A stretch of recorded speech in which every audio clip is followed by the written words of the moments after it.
So I'm sitting here watching a YouTube short about someone heating up a oil line on a turbo and then mashing a bunch of wax into it to break the line free, the line nut free.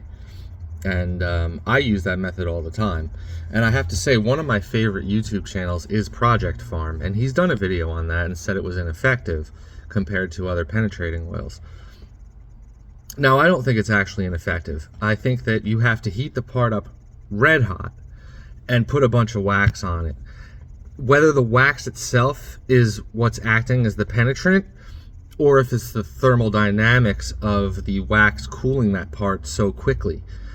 Because from experience, if you have an oxygen sensor that's stuck in a pipe, if you heat it up red hot and try to break it free, you're going to just destroy the threads and it's going to be a real mess. But if you heat up an oxygen sensor, not the sensor, the fitting, the bung around the sensor, if you heat that up red hot and spray it with some water until it's cool, that oxygen sensor will often just turn right out very easily.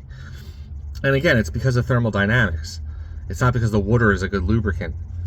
And I think the wax is the same thing. You're annealing the metal.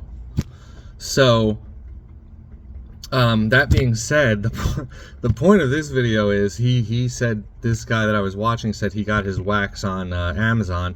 He got 4 bars for $10. They're giant bars of wax, and he said that it's good because it's like scent free and everything. Well, I have a collection of all my wife's old candles that I've melted, and this is the wax I use. It's getting a little low, but this is really good because then after you're done with the vehicle, like the manifolds that I do, the truck smells like a bitch for fucking weeks afterwards.